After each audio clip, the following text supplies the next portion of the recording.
the new Soviet system. Remember what the Club of Rome said in their own book, The First Global Revolution. The founders said that back in the 70s they dreamed up the idea that humankind was the problem. Man was at war with the planet, and therefore the planet was at war with man. Man was the enemy. That would fit the bill of global warming. Global warming would fit the bill. And that's what we have today, this unquestionable religion of global warming and man's destruction on the planet, right down to its fantasies, like all religions have. It's become dogmatic and ruthless, of taxing you or penalizing you for various things, carbon footprints, designed to get right into the heads of people, especially rather obsessional housewives, perhaps, of a picture of Johnny walking across the nice Sears carpet with these dirty footprints. It's a complete fantasy, you see, carbon footprints. But it will work because it will be made to work. And they're already talking about and setting up the system to tax certain foods to show you how much carbon is produced in the production of this meat, etc., because they want you off meat. We're run, as I say, by these organizations, and they're big organizations which sort of network with them all, such as the Royal Institute of International Affairs, again a private organization authorized by the British Crown to take a sidestep around democracy, at least a democracy that you thought was real.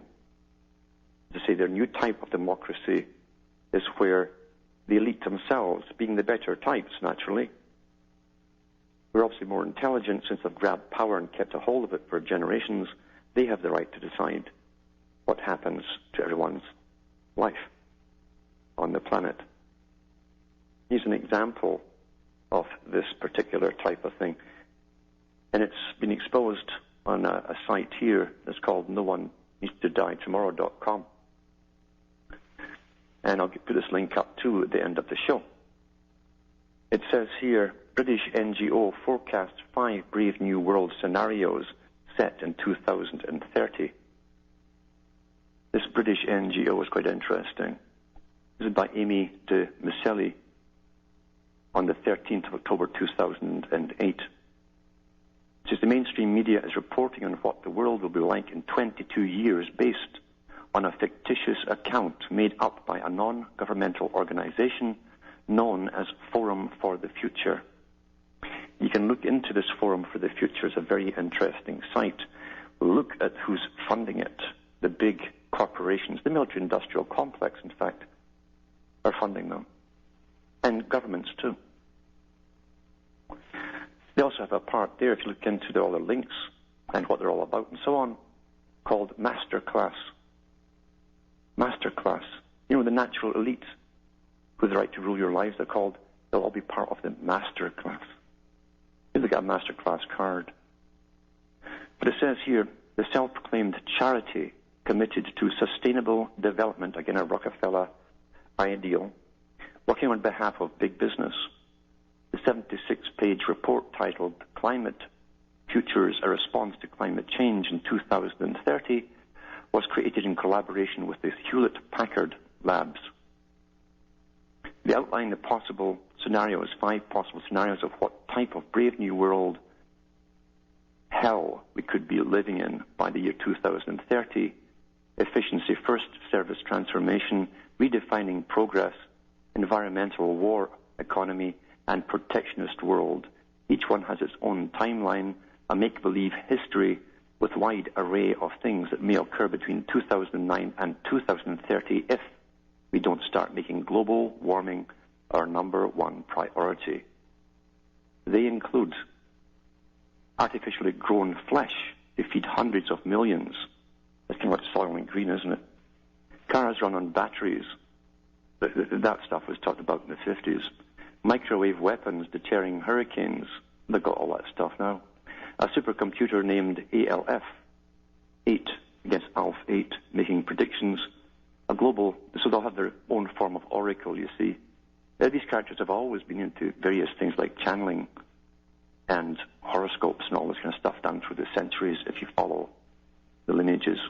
It says a global global recession and global taxes, well, we've got that already.